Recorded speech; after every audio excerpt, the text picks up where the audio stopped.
पास। तो ये सबसे पहले जैकेट ली थी मैंने, जो बहुत ही खूबसूरत लग रही है। इसमें आपको इस टाइप का सेंटर टेबल पे रखने के लिए मैंने ये मैट लिया है। Hi guys, welcome to Indian Mom Studio. आज के व्लॉग में मैं आप लोगों के साथ शेयर करने वाली हूँ बिना ओवन के मसाला बाटी और दाल की रेसिपी, जिसमें हम लोग मिक्स दाल बनाएंगे। बहुत ही बढ़िया बनकर आई थी ये।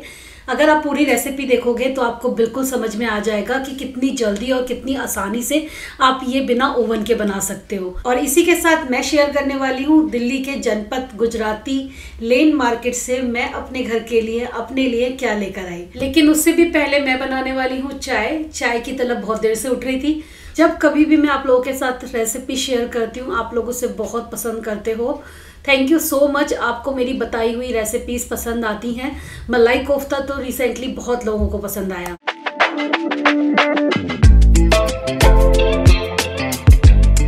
हम लोग तो अक्सर आप लोगों के साथ नए नए गैजेट्स के रिव्यू शेयर करते रहते हैं। तो बहुत ज्यादा लोग पूछते हैं कि दीदी ये क्या यूज कर रहे हो, वो क्या यूज कर रहे हो, तो फिर हमें इंडिविजुअली ना सबको जवाब भी देना पड़ता है। तो आज ना मैं आपके लिए अक्सर मैं ही लाता हूँ ना, इसलिए मैं आपको दिखा रहा हूँ। एक छोटी सी चीज लेके आया हूँ, देखो, लेकिन है बहुत कमाल की। तो गाइज ये है अगारो का royal mini handheld vacuum cleaner. और ये इतना छोटा है कि गाड़ी में जो साइड में हमारे बोतल रखने के लिए जगह होती है ना, ये वहां पर भी फिक्स हो जाएगा।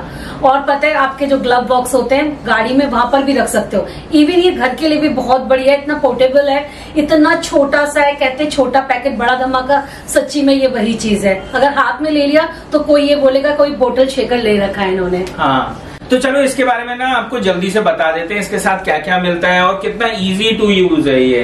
पहले तो इस वैक्यूम क्लीनर की बात करें तो देखो ये इसकी पूरी मेन यूनिट है, जिसमें आपको ऐसे करके ये वाला इसका डस्ट कलेक्शन बैग मिलता है एक, जिसके अंदर आपको ड्यूल स्टील वाला हैपा फिल्टर मिलता है। ये देखिए, ये हैपा फिल्टर है, ये उसका स्टील फिल्टर है, और इसको साफ करना और लगाना बहुत ईजी है। और इसका डस्ट बॉक्स जो है वो ट्रांसपेरेंट है, तो जो भी डस्ट इकट्ठी होती है वो आपको तुरंत दिखाई भी देती रहती है। कितना भर गया है, 0.5 लीटर का है वैसे ये है इसकी मल्टीपर्पज ब्रश नोजल, और ये है इसकी long tube with small brush, और इसी के साथ में आपको मिलती है इसकी चार्जिंग केबल। वैसे इसे चार्ज करना बहुत आसान है। अगर आप इसे गाड़ी में भी रखते हो तो जो आप अपना मोबाइल चार्ज करते हो ना जिस केबल से, उसके थ्रू भी इसे चार्ज कर सकते हो। जो 12 वोल्ट वाला पॉइंट होता है वहां से भी आप इसको इजिली चार्ज कर सकते हो।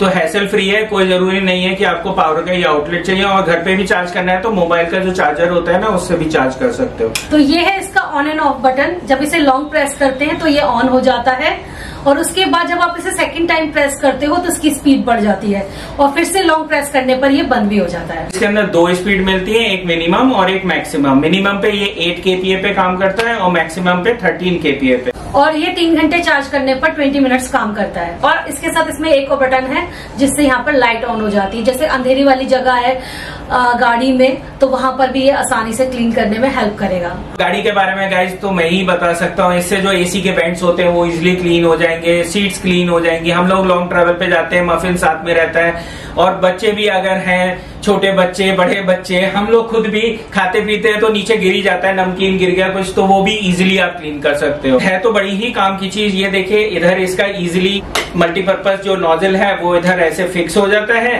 ये इसका ब्लोअर साइड है, और यहाँ पे आप इजिली इसको ऐसे लगाइए, और इसके बाद ये ब्रश लगाइए, यहाँ जो ऑन किया, काफी अच्छी खासी चीज है। जैसे विंडो की रेलिंग चलती है वहाँ बीच में कितनी डस्ट इकट्ठी हो जाती है, जो साफ करना इम्पॉसिबल होता है। तो इसके ब्लोअर फंक्शन से आप उसे भी क्लीन कर सकते हो, और इसके मल्टीपर्पज ब्रश से आप सोफे वगैरह भी क्लीन कर सकते हो, गाड़ी की सीट्स क्लीन कर सकते हो। और ये वेट में भी कितना लाइट है यार। अरे तुम्हारे तो मजे आ गए, फिर तो तुम इजिली हैंडल कर लोगे। लाओ दो ना।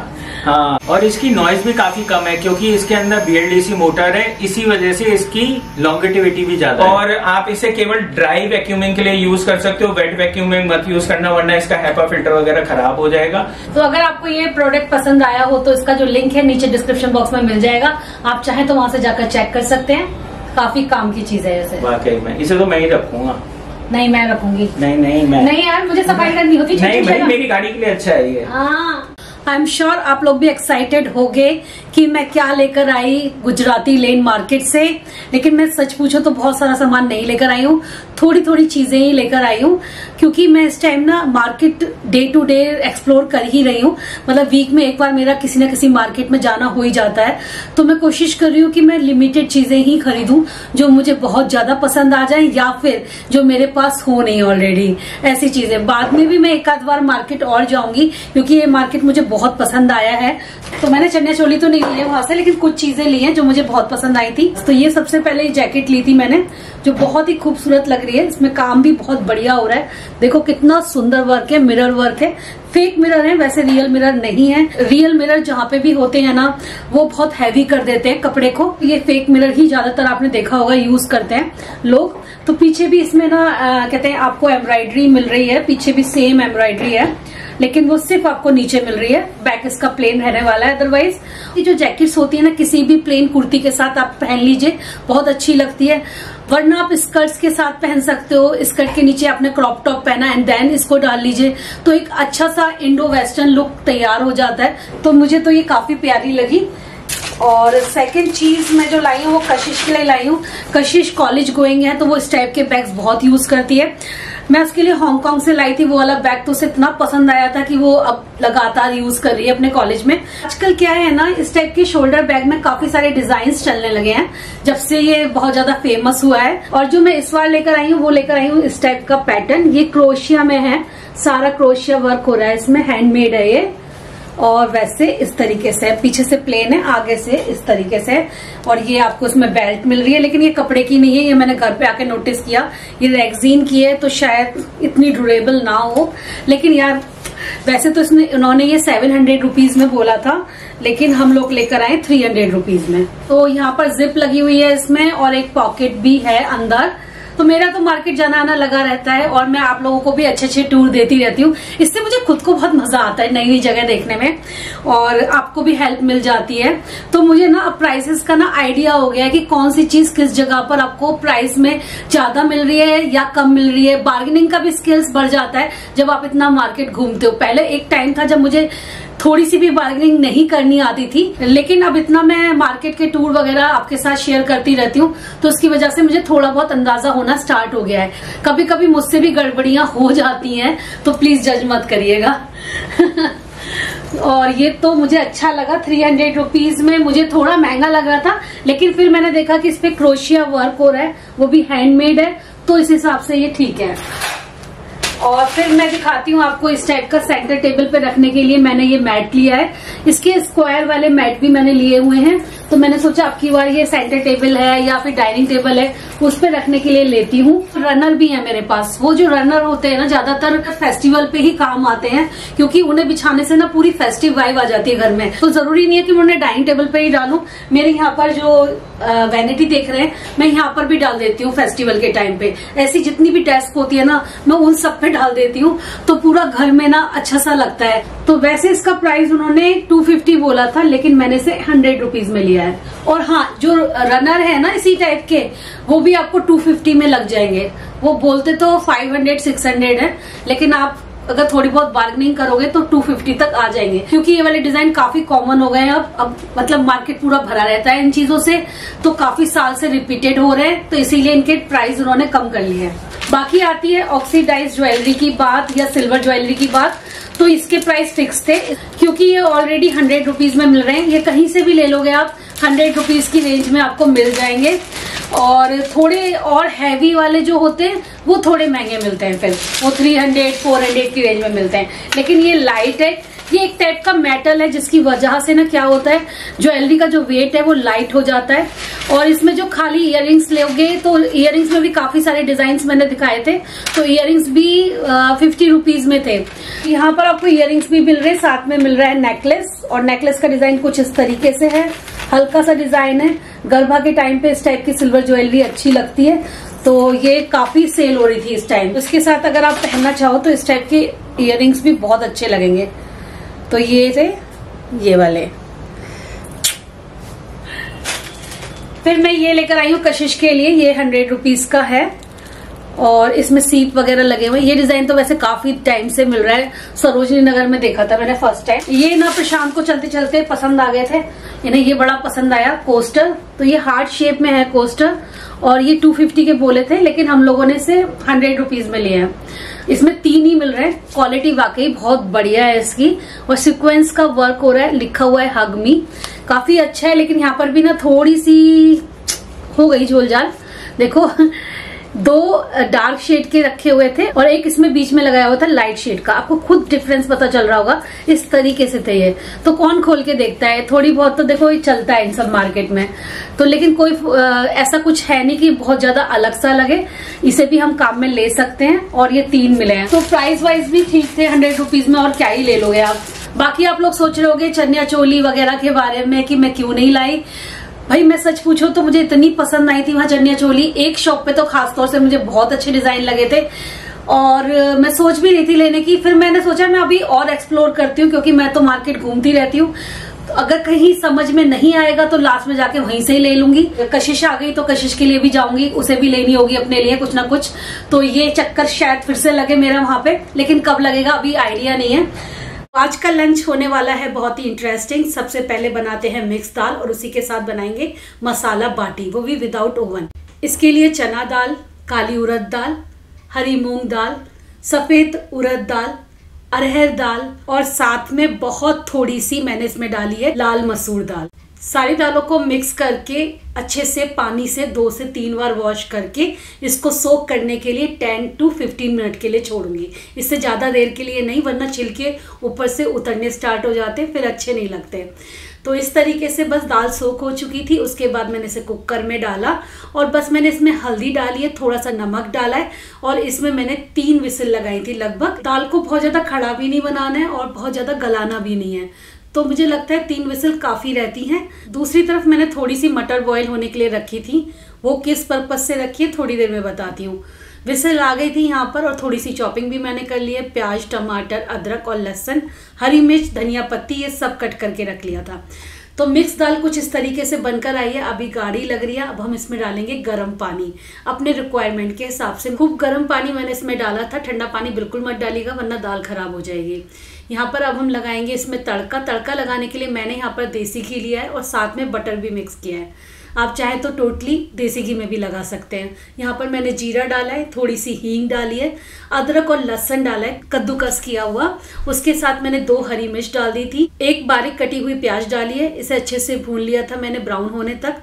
उसके बाद मैंने इसमें टमाटर डाले। यहाँ पर 2 टमाटर मैंने चॉप किए थे, इनको भी अच्छे से भून लिया है। अब इसमें डाला है मैंने नमक, थोड़ा सा कश्मीरी लाल मिर्च। यहाँ पर मैंने डाला है गरम मसाला और इसी के साथ मैंने इसमें आमचूर डाला है। इससे थोड़ा खट्टापन आएगा और इस दाल में ना थोड़ा सा खट्टापन अच्छा लगता है। हल्का सा मैंने ढककर छोड़ दिया था टमाटर गल जाए। उसके बाद इसमें दाल जो हमने बॉईल करी थी वो मिक्स कर देनी है और बस धनिया पत्ती डाल दीजिए, हल्का सा बॉईल कर लीजिए, आपकी दाल बनके तैयार है। इस मिक्स दाल को आप चावल के साथ, रोटी के साथ, किसी के भी साथ खाएंगे, बहुत ही ज्यादा टेस्टी लगती है। मैं आज बाटी बनाने वाली हूँ, वो भी मसाला बाटी।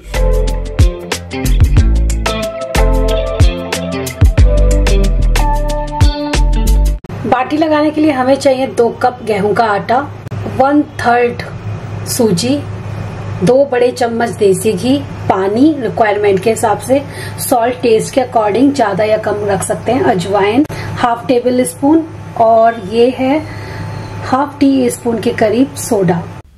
तो यहाँ पर मैंने 2 कप गेहूं का आटा लिया है और इस आटे में ना काफी सारी बाटी बनके तैयार हो जाएंगी। कम से कम 20-22 बाटी बन जाती है छोटे साइज की। ज्यादा बड़े साइज की बनाओगे तो थोड़ी कम बनेगी। इसमें मैंने फिर सॉल्ट डाला था, थोड़ा सा अजवाइन मैंने हाथों के बीच में रब करके डाल दिया है। यहाँ पर मैं डाल रही हूँ खाने वाला सोडा, बहुत थोड़ा सा, चुटकी भर लगभग, और फिर मैं देसी घी मिलाऊंगी इसमें। देसी घी मिला रही हूँ मैं इसलिए क्योंकि मोयन मिलाने से ही बाटी जो है बहुत खस्ता बनती है और अच्छा टेस्ट भी निकल के आता है।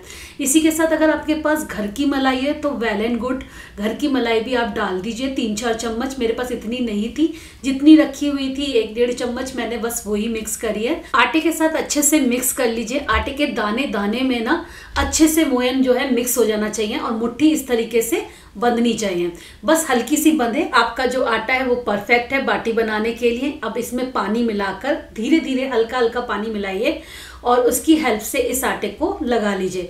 ना तो आप इसे पूरी की तरह आटे को लगाएंगे और ना ही रोटी की तरह, बिल्कुल बीच का लगाना है। लगभग हल्का सा सॉफ्ट होना चाहिए और बहुत ज़्यादा टाइट भी नहीं होना चाहिए। तो बस यहाँ पे हमारा लग के तैयार हो गया है। इसको रेस्ट करने के लिए मैंने 10 to 15 मिनट छोड़ दिया था। तब तक हम एक मसाला तैयार करेंगे जिसमें मैंने लिया है साबुत धनिया, जीरा लिया है और मैंने सौंफ लिया है। सबको मैंने इक्वल अमाउंट में ले लिया है। इसको ड्राई रोस्ट करना है अच्छे से। उसके बाद मैंने इसमें 2-3 हरी मिर्च मिला दी थी और उन्हें भी इसी के साथ ड्राई रोस्ट कर लिया था। अब इमाम दस्ता या फिर आपके पास सिलबट्टा है तो उस पर ये सारा सामान डाल देना है। जैसे अदरक है और हरी मिर्च है, बाकी जो मसाले हमने भी भूने थे, इनको अच्छे से ना पीस लीजिए, कूट लीजिए और इसका एक अच्छा सा मिक्सचर तैयार हो जाएगा। अब हम इसको बनाने वाले हैं मस्टर्ड ऑयल में। हम मसाला तैयार कर रहे हैं बाटी के लिए। सबसे पहले मैंने मस्टर्ड ऑयल डाला था, उसके बाद उसमें हींग और फिर ये जो मैंने तैयार किया है ना मसाला, ये इसमें मिक्स कर दिया है। इस मसाले का टेस्ट इसमें बहुत बढ़िया निकल कर आता है। तो अगर आप बाटी बना रहे हो वो भी मसाला बाटी, तो इसी तरीके से बनाइएगा, आपको काफ़ी पसंद आने वाली है। यहाँ पर मैंने मटर लिए और 3 से 4 मैंने उबले हुए आलू लिए। इनको अच्छे से मिक्स करना है। इसके साथ हमें मसाले डालने हैं। मसालों में मैंने डाला है धनिया पाउडर, लाल मिर्च पाउडर, थोड़ी सी हल्दी, आमचूर, गरम मसाला, थोड़ा सा चाट मसाला भी डाला है मैंने इसमें और थोड़ा सा मैंने इसमें जीरा पाउडर डाला था। इसके साथ मैंने इसमें ब्लैक सॉल्ट डाला है और फिर नॉर्मल जो हमारा रेगुलर सॉल्ट होता है वो भी ऐड किया है। इस मसाले को मैंने बिल्कुल इस तरीके से तैयार किया है जिस तरीके से हम समोसे का मसाला तैयार करते हैं। बहुत ही टेस्टी बनकर आता है ये वाला मसाला। जब आप इसे बाटी के अंदर स्टफ करते हो बहुत ही टेस्टी बनती है आपकी मसाला बाटी। 3-4 मिनट लगाकर इन आलूओं को अच्छे से हमने भून लिया है। इवन ये वाले जो आलू मैंने बनाए हैं ये सैंडविच में भी बहुत टेस्टी लगते हैं और समोसे में अगर आपने इस टाइप से आलू भरे ना तो बहुत ही ज़्यादा टेस्टी लगने वाले हैं। तो यहाँ पर हमारे जो आलू हैं वो तैयार हो चुके हैं। इनके ऊपर मैंने धनिया पत्ती डाल दी थी। अब हम तैयारी करेंगे बाटी बनाने की, क्योंकि हमारे पास मसाला भी है, आटा भी रेडी है और बस अब भरना ही तो बाकी रह गया है। और किस तरीके से बनाएंगे बिना ओवन के, तो इसके लिए हम यूज़ करेंगे अप्पम मेकर। अप्पम मेकर बहुत तरीके से आप यूज़ कर सकते हो। इसके मैंने 2-3 तरीके तो ऑलरेडी आपको दिखाए हैं कि इसमें आप कोफ्ते भी बना सकते हो बिना ऑयल वाले, कम ऑयल में। यहाँ पर मैंने हल्का सा ऑयल स्प्रे किया था, उसके बाद इसे ब्रश कर लिया था। आटे की हमें लोई बनानी है और उससे फिर बड़ा कर लेना है दिए की शेप में। जब वो बनकर तैयार हो जाएगा ना तब हम इसमें भरेंगे खूब सारा मसाला। मुझे तो मसाला बाटी ही पसंद है। जब तक मसाला ना हो ना बाटी में मुझे इतनी पसंद नहीं आती, क्योंकि इनसे ना टेस्ट बहुत बढ़ जाता है और दाल के साथ जब डिप करके खाते हैं तो बस मन करता है एक और एक और एक और तो आप भी ज़रूर ट्राई करना। इसी तरीके से आपको भी मसाला बाटी बहुत पसंद आने वाली है। बाटी जब भर लेंगे उसके बाद इस तरीके से बंद कर दीजिए। इसका एक गोला सा बना लीजिए, बॉल की शेप में से तैयार कर लीजिए, क्योंकि हम इसे अप्पम मेकर में बनाने वाले हैं। और अप्पम मेकर के अलावा आप इसे किस तरीके से और बना सकते हैं। सबसे पहला तरीका जो मुझे बहुत पसंद है वो है ओवन। ओवन में तो बिल्कुल भी ऑयल नहीं लगाना पड़ता और ये बनकर बहुत अच्छे से तैयार हो जाती हैं। और थर्ड ऑप्शन आपके पास ये भी है कि आप इन्हें कढ़ाई में भी फ्राई कर सकते हो। लेकिन जब आप इसे अप्पम मेकर में बनाओगे तो आपको बिल्कुल भी रिग्रेट नहीं होगा कि मैंने क्यों बनाया, क्योंकि ये इतनी अच्छी बनकर आई थी। बहुत ही अच्छा क्रिस्प था, उसके साथ सॉफ्ट भी थी और बिल्कुल भी कच्ची नहीं लग रही थी। जैसे हमें लगता है ना कभी कभी अप्पम मेकर में बना रहे हैं आटा कच्चा ना रह जाए, मुंह में आटा ना आए, ये सारी चीज़ें बिल्कुल नहीं हुई थी। रियली में बहुत बढ़िया बनकर आई थी ये बाटी। और ये सबसे आसान तरीका भी लगा मुझे। और हर किसी के घर में ओवन होता भी नहीं है, तो बहुत सारे लोग पूछते भी हैं कि बिना ओवन के हम कैसे बनाएं, तो ये सबसे बेस्ट तरीका है। और ये अप्पम मेकर ज़्यादा महंगा आता भी नहीं है, 200-250 रुपये में आ जाएगा, आपको अमेज़ॉन पर मिल जाएगा। मेरे पास भी जो है वो ब्रांडेड नहीं है, मैंने ऐसे ही रैंडम खरीदा था और बहुत अच्छा चल रहा है। इसके अलावा थोड़ा सा जो आटा बच गया था उसकी बाटी मैं बनाने वाली हूँ ओवन में। ओवन में बनाने के लिए मैंने फ्लैट बनाई है बाटी इस तरीके से टिक्की की शेप में। ओवन में भी बहुत बढ़िया बन के आती है।